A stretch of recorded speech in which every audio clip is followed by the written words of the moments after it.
Hello, everyone, and thank you again for joining us for another conversation around good. I am Tracy with Made Possible By, and we love to make good loud. We love to share stories of good from around the world, especially in today's world. We love to hear good stories. We need to hear good stories because we believe when you hear stories of individuals, organizations, businesses that are connecting with their communities, that are choosing to give back, that inspires you to go out and do your own version of good. And I am honored today to have my guest. Seriously, I came across Caryn's name. We were both on a podcast, I don't know, how to improve your podcast seminar. Yeah. And I saw her and I saw the name of her podcast and I thought, oh gosh, we have got to connect. Having no idea that she is this total wheel in the world. She is a celebrity out of the world. I didn't have any idea. So, and then when you responded to me and then I started digging who you were, I'm like, oh my gosh, yes. So anyhow, wow. Caryn Sullivan. No, yes, she is our guest today. And let me tell you a little bit about Caryn in case you were like me and ignorant in the world. And you're probably one of the 4 people like me who didn't know who she was. But Caryn is a 2-time breast cancer survivor. She is the founder of Pretty Wellness, which is a healthy lifestyle company focused on creating content and programs to motivate people to thrive in their lives. Mm-hmm. She's also an author, best-selling author. Her book titled Happiness Through Hardship is a guide and a journal for cancer patients and their caregivers. Mm-hmm. She also hosts a podcast under the same name where she shares inspiring stories of people who have found happiness through hardships of cancer, autoimmune diseases, infertility, COVID, parenting, job transitions, and more.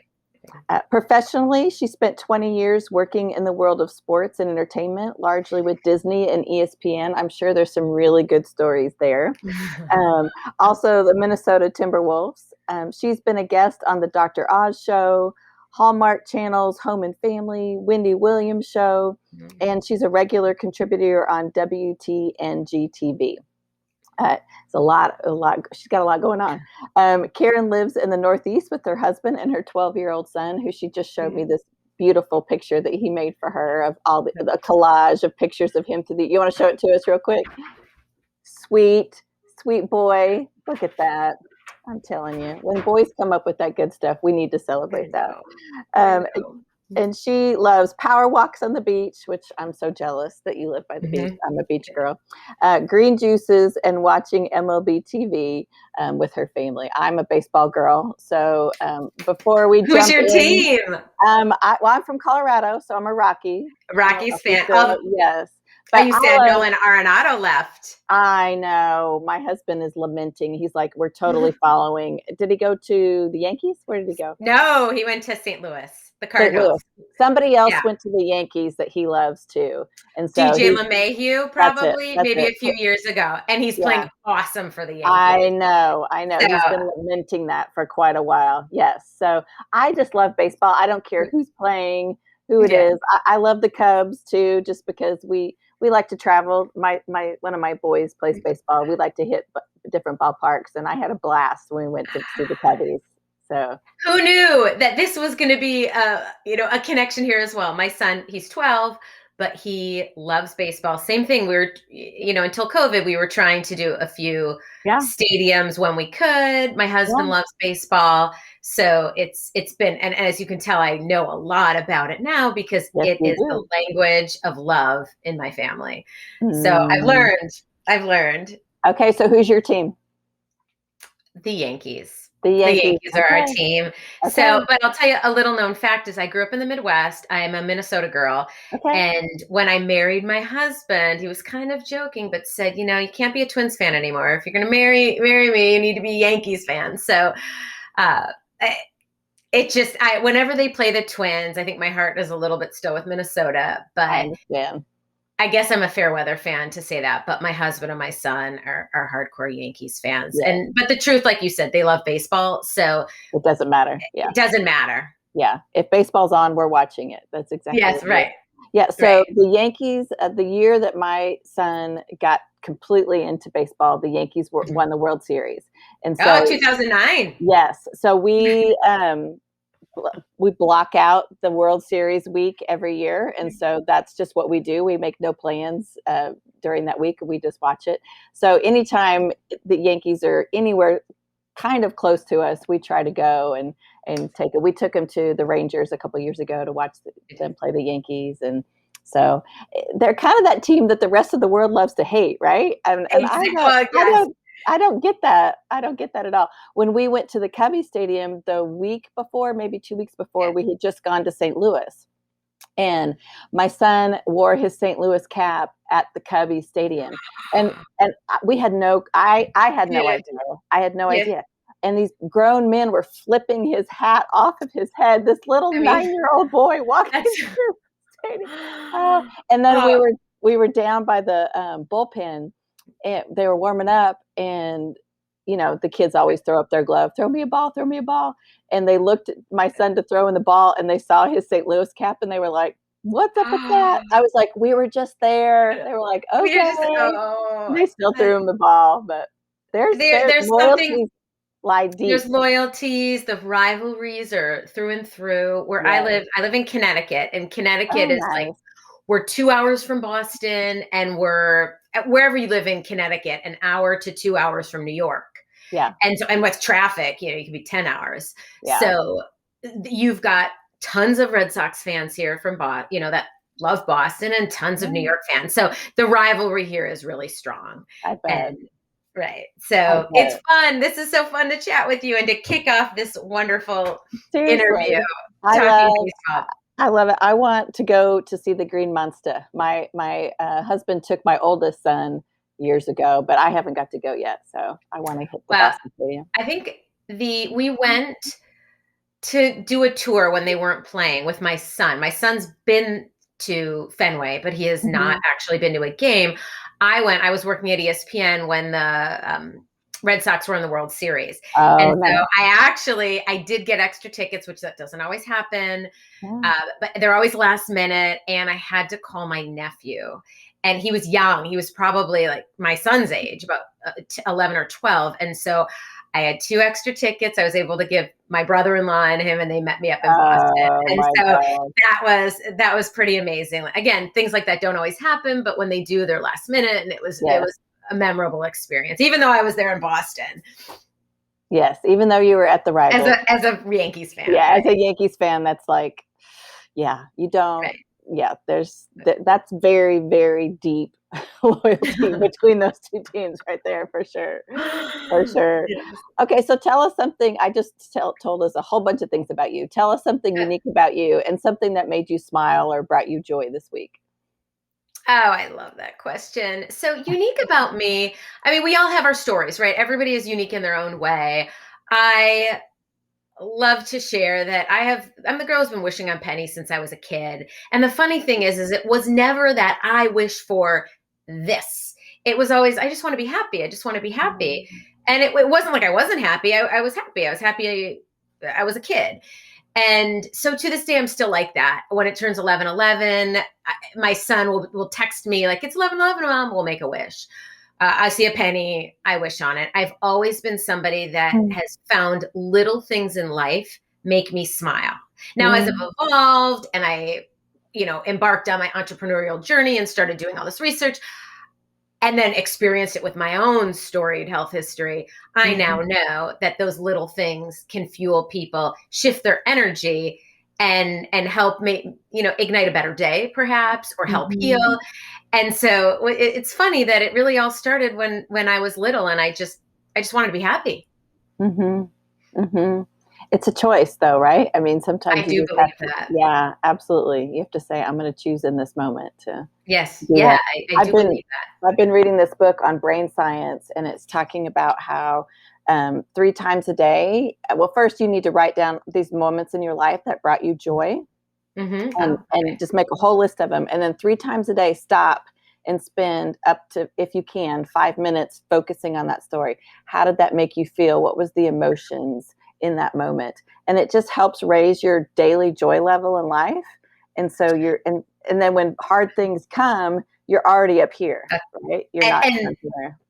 I love that. I've read a lot about the rewiring of the brain, right? And that's what I think you're talking about, is that Mhm. that's a tool that the Yeah. author is giving out there about how people, like, we know that we should this or should that, but stop the shoulds and Yeah. do just a small step that can help you connect Mhm. better and make this a practice, which makes it more easier to do. Yes, exactly. And then it's just a normal everyday thing. Yeah. So, Yeah. okay. So tell us about your cancer journey, because two-time, that's Yeah. huge. That's huge.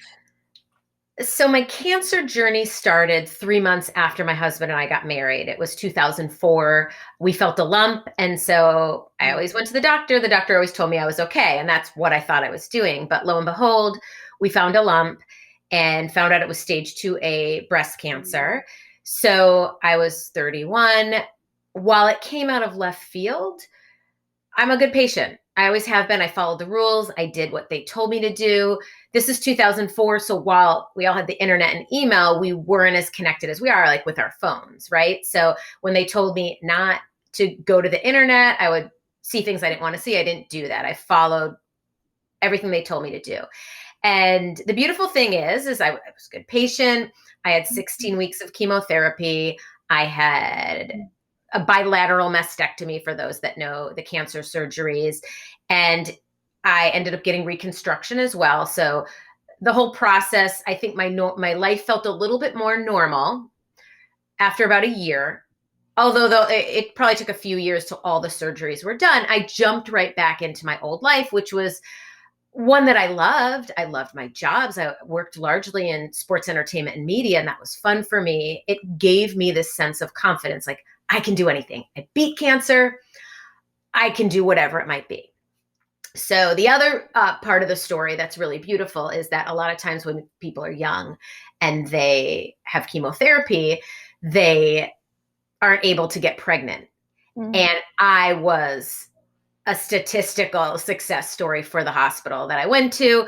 I was able to have a baby on my own. And the challenges for those that are not able to have babies on their own, there are not as many options to try naturally, so to speak, naturally. And so, and while there were other options out there, I may have gone down that path. I was very lucky and very blessed that I was able to have a child. So we call Kyle our miracle baby. But fast forward a few years after that, I found out around my 40th birthday that the cancer had come back and now it was stage 4.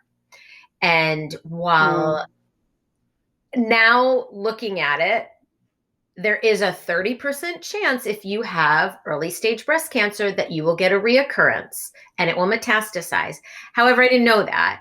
And nor, in some ways, I'm glad I didn't know it, because I lived life still going to the doctor, still trying to focus on living life.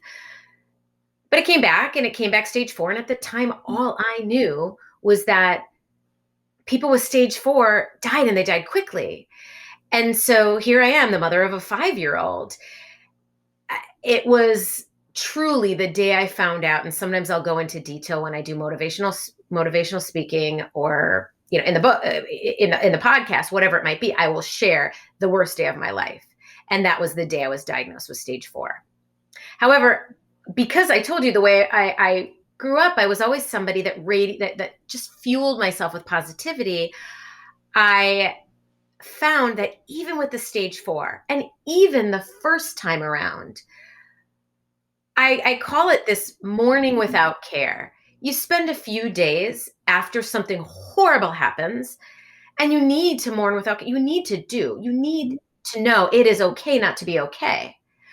But as a cancer survivor, on the most part, you have to do something. Now, I guess you could choose to not do anything at all, but I think a lot of people probably choose they want to do something. And so I only had a few days to mourn without care, to just do whatever I needed to do to be upset. And with the stage 4, I felt like feeling sorry for myself and crying my eyes out, and not having hope was really hard for me. And so that was kind of my entree into now my entrepreneurship, where is I had to take everything off my plate.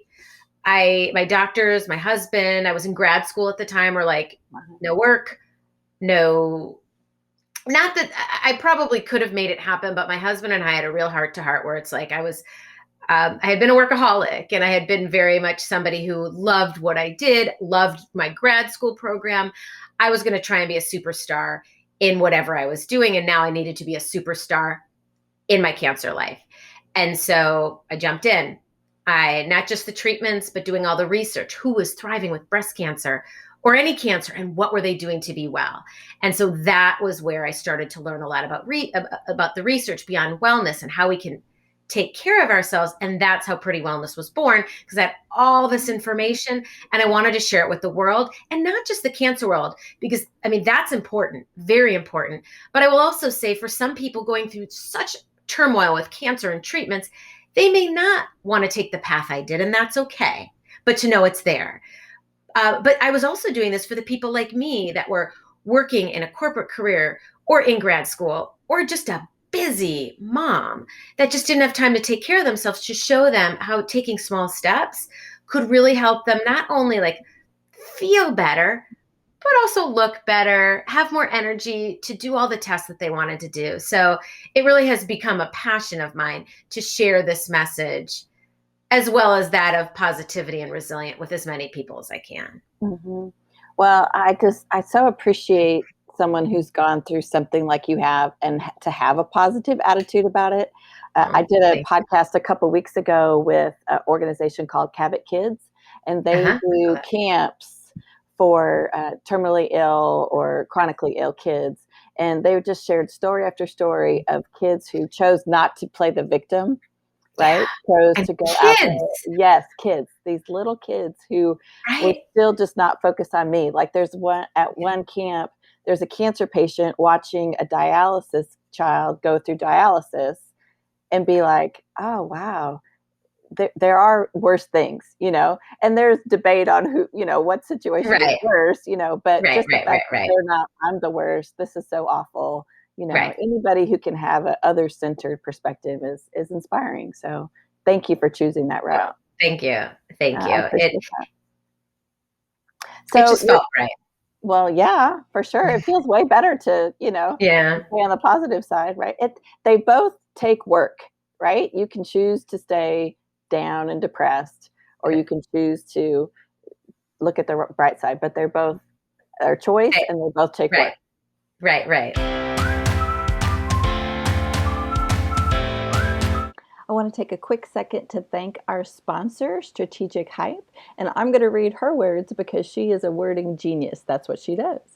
When people ask you about your business, what do you say? How do you describe your products or services? Are you selling yourself short because you can't put it into words?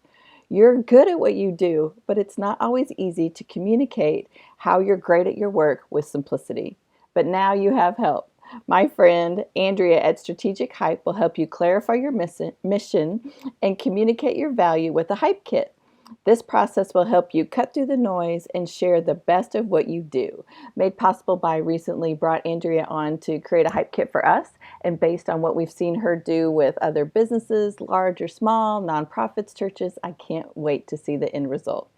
For details on the good stuff you'll get out of this hype kit, email Andrea at strategic-hype.com, or just reach out to us at Made Possible By. Reach out to me on social media. We will get you hooked up with her.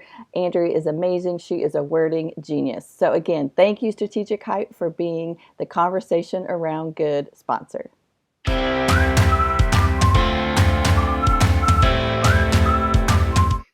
Okay, so your book title is called Happiness Through Hardship.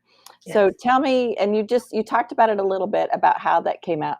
I love that cover, by the way. Thank you. I love this cover too. And I'm really proud because I worked with a graphic designer. It wasn't even the publisher. It was us. It was her. She gave me 14 options. This is the one I liked the best. And so we went with it. So how it came about, honestly, and I tell people this whenever they're going through a hard time, I believe that tapping into some sort of creativity can be cathartic. Mm-hmm. For me, it was journaling. My very first diagnosis, I had a journal. It was actually my husband's journal that he had just like surprised it. And I took it. He was probably using it to do work stuff, but it was sitting there and I scribbled this big scribble. Like that was my entry the first day. And then it wasn't so much that I had this idea I was going to write a book. It was cathartic for me to write it out. Then years later, when I started writing and decided I wanted to be able to give back, there's so many reasons I wanted to give back to the cancer community. I think I get a lot of calls. The hospital will give out my name to people somebody who's young that had cancer, and I listen. I think that's key wherever you are. If you're a cancer survivor, talking to somebody else or a friend or a family member, sometimes you don't have the solution or need the solution. You just need to listen. And so I did a lot of that. And I thought, like, this can't scale. I can't possibly talk to every single person. Right. Yeah. But the other thing that happens is a lot of times the friend, it's not even the cancer patient or the caregiver calling you. It is the friend that calls you and says, hey, Caryn, I want to talk to you. My friend, what should I do? And so this book is an hour and a half read. It may be an hour, 45 minutes. My goal was when I spent that first day after I was diagnosed in Barnes & Noble, every book that there was really thick. And I wanted something that was covering tidbits about the stages and the process you go through.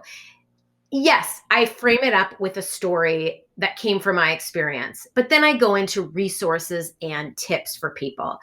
And so this isn't my memoir of hitting stage 4. I don't barely talk about that. This is upon diagnosis and then going through the process. And I try and have a little bit of like, yes, it's deep, but yet one of the chapters is Google's not your doctor, right? I'm trying to help a person. Like I found that when I was first diagnosed, within the first, say, 6 months, I didn't necessarily want to hear somebody else's story. I wanted a little bit for inspiration, knowing like, I can do that too. I can have hope. I can do this. But if I got too in the weeds with it, I was like, oh, I don't feel that way. I don't feel that way. I don't relate. And so my goal was to provide a little bit to connect, but then also give tips and suggestions. Here are some resources.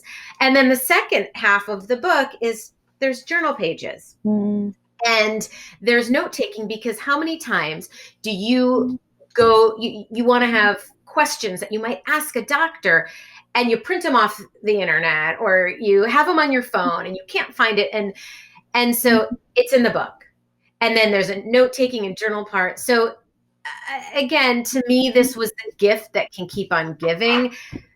People want to help out a friend when they're diagnosed. And so I wanted to do that. And then the second half of it is I wanted to be able to give back to metastatic breast cancer research, knowing that is completely underfunded.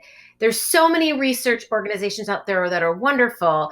I happen to be a board member of the Cancer Couch Foundation, and their sole purpose is to provide funding to 2 state-of-the-art research labs, Sloan Kettering and Dana-Farber, focused on metastatic breast cancer research for the near future, which all of that is pretty huge.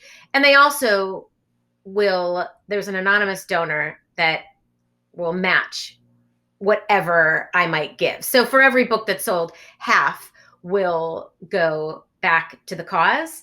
And to me, it's so near and dear to my heart. I know that there's research going on there for all types of cancer, and they're closer to having better treatments. They're finding better treatments, right? So this book is not just a gift to the person who's receiving cancer that needs it, but it also, with every purchase, half of the net proceeds go back to metastatic breast cancer research. So it means a lot to me, and I think it means a lot to others as well. So that's my story with Happiness Through Hardship, the book.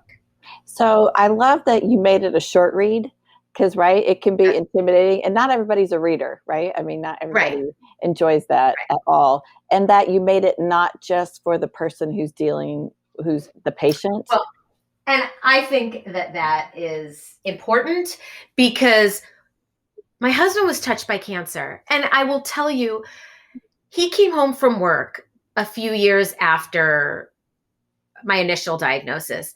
And he told me that somebody in his office was diagnosed with breast cancer and that he shared with her how we were touched with breast cancer. And I gave him this look and I started crying. Of course, we had breast cancer. Like I maybe had, the disease itself, but he was there with me every step of the way. And so I think it's important. And again, many times I get the call from the caregiver. So they're the person that I'm talking through or their friend. And so I think it's important to share this knowledge because everybody can help support the people that are touched by it. Oh, I just want to hug your husband that he had that perspective. That is so sweet. What a team. I will tell you. So I know we'll get to it, but I did a podcast episode with him about caregiver support. And I called my mother after. And there's one thing that I was like, listen, Mom, don't be upset that we said this about you because my mom's wonderful, but, not to give the spoiler with it, but we did not want her to come and sit when I went through my original surgery because my husband is more of an introvert. My mom would be, nervous, of course. And so my sister came, she didn't come. That was the spoiler there. But the things he said, I almost forgot because it was 16 years ago when it all started. And I was like, wow, it was really beautiful. His thoughts from a caregiver's perspective. So that was, hopefully helpful for other people going through it. But but it wasn't, again, I was happily surprised to kind of relive some of those thoughts and moments. Yeah. I like that you have the journal section in the back because I am always writing things down. And here I've got this is my podcast notebook, so I can take notes. So when I release your cast, I remember some good things that you said, but you can't always find it, so that's brilliant. Right. That's brilliant. Well, thank in you. The bag. Thank you. I love that. So tell me about the evolution from book to podcast. I get podcasts. You need content all the time. Right. So what happened actually is when the book came out, I had a mini book tour. I went to a few different cities, and those could range from like big event where you're doing a tap dance and sharing my story and that to meeting in the library section, or I don't know if they call it the library section of a Barnes and Noble, or it's always interesting. I love those events because you just never know who's going to show up. And I had a few people come to me, and not just one. And I think that's where it hit me is that they said, I read your book because so-and-so is diagnosed with cancer and I'm close with them. However, I just went through a divorce. I just went through some sort of hardship. And so much of the nuggets of information that you shared were really helpful and inspiring to me. And I thought, wow, my husband who works in digital media always said I should do a podcast because it's easy for me to talk, as you can tell here. And so I always planned to do it. I just wasn't really sure. Pretty Wellness was the company I started. It's always been about taking small steps towards healthy and happy living. And so I thought maybe I would be talking about wellness, and which we still do a little, but not necessarily focusing on the happiness part of it. But the funny thing is, like I said, I'm the girl who's been wishing on pennies my whole life. And sometimes I think as an entrepreneur, what I stumble upon is, but this is me. This is who I am. Yes, there's a skill to it. Yes, I've taken in different practices that have helped me be a better business person or a better podcast host or a better media correspondent or a better writer, whatever it might be, a better speaker. But it really is who I am. And so hearing that feedback and knowing that I wanted to do this, and then the book being out, it's great for branding purposes to make the evolution of the brand Happiness Through Hardship. Yes, the book is about cancer. The book is how I service is a better word, service and help my people, cancer survivors, or those who are getting touched by it. But the podcast is meant to share all sorts of stories because we all go through hardship. And the woman who shared her journey, she just got diagnosed with ALS. Her story is so inspiring and how she connects with positivity, or there's the mother who maybe talks about being a single mom and how maybe she didn't know the lessons in that moment, but now in reflection, she has some tidbits of information she wants to share. And so it has been, and the wild thing about it all, I don't know, wild's the right word, but is that my husband has been telling me for years to launch a podcast. So last December, not as in December 2020, but December 2019, at the end of the month, right before New Year's, we just had like we always do these powwows of the business and what's next. And he's like, you really need to embark on the podcast. And that's where it came.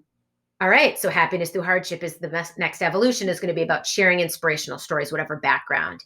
We had no idea COVID was going to hit. We had no idea that this message, because to me, the message is, again, we're stressed. We all have hardship.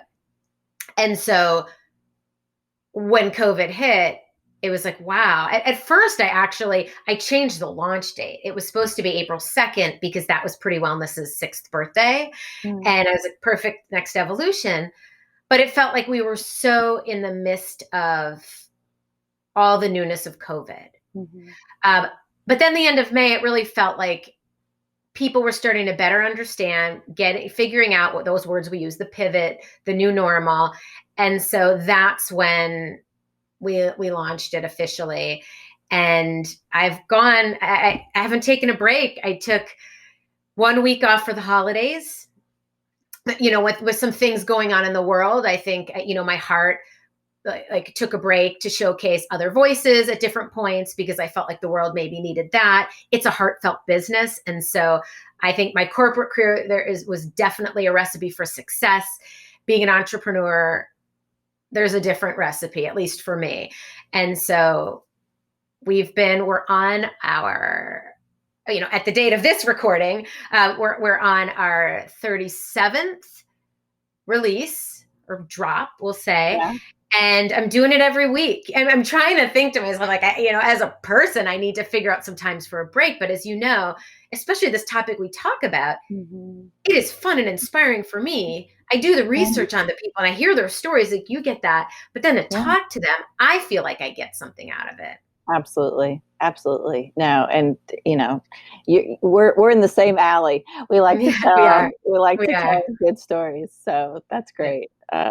So talk to us about, I mentioned earlier, all the shows that you've been on, Dr. Oz, Home Family, Wendy Williams. Share some of your favorite tips to help people with their health, maybe a few healthy hacks, surviving COVID. What would you say? So I love talking about this. And so we could do like 5 different podcasts on it. So I'm going to try and give you a few really quick tips. And this comes from, say, a wellness perspective. I think everybody can take small steps. So wherever you are in your health journey, know that start with the little things. I always talk about small steps as if it's, literally one foot in front of the other, because that's what I've done so much in my life.